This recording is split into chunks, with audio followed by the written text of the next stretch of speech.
Welcome to Scrum Masters Elite_UK. Sign up now to explore the spirit of positive competition and unwavering determination in sports, as well as the valuable lessons from the journeys of athletes. I am particularly impressed when I look at the list of centres that New Zealand possesses: Jordie Barrett, Quinn Tupaea, Anton Lienert-Brown, Billy Proctor, Tupaea and Tavatavanawai, and Rieko Ioane. Personally, I can clearly feel that this is not just a surplus of personnel, but a sign of a rugby culture with depth, long-term preparation, and a competitive environment that allows talent to be filtered. What makes me reflect is the direct competition between Tupaea and Tavatavanawai in the derby between the Chiefs and the Highlanders. The fierce collisions, the full-force charges, and the determination behind them are not just visually satisfying moments of sport. I see a spirit of relentless competition within the framework of the rules, where both players want to prove their value. This is positive competition, something any growth-oriented environment needs.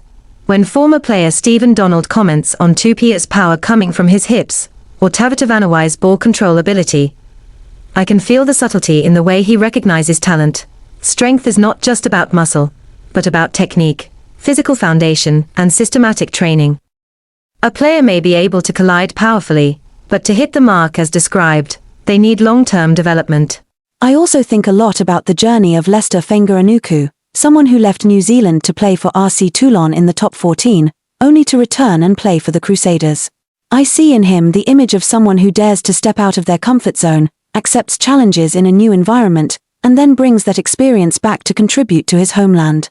In my own life, there have been times when I too had to choose, stay in the familiar or step out to learn. Leaving is not betrayal, but can be a path to maturity.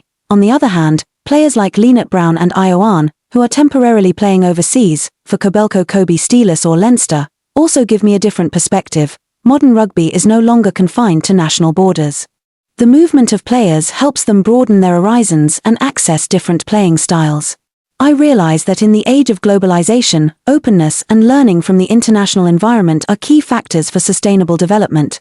When discussing the potential replacement of head coach after Scott Robertson's tenure, with names like Jamie Joseph and Dave Rennie being considered, I realize that the biggest challenge is not just selecting the strongest team, but also building a united collective from individuals with strong personalities. I think that any leader faces the same challenge: how to make sure that talented individuals don't cancel each other out, but instead elevate the whole team. What I've learned for myself is the value of perseverance and preparation.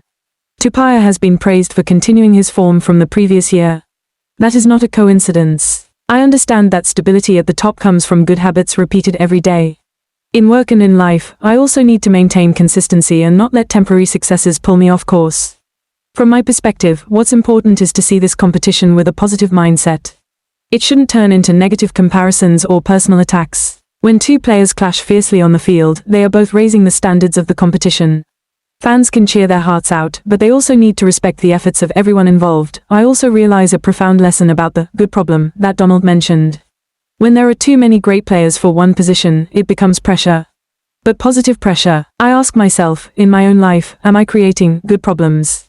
Am I training myself so that when the opportunity arises, I have the capability to compete fairly? What stays with me is not just the thunderous collisions in the stands, but the sound of effort. Every clash between Tupaea and Tavatavanawai is not just a personal battle, but a symbol of the spirit of not backing down. I believe that if each of us, even if we're not professional athletes, could keep that spirit alive in our work, studies, and relationships, society would become stronger and fairer. Wish you all perseverance, good preparation, and continuous development, like the excellent players on the field.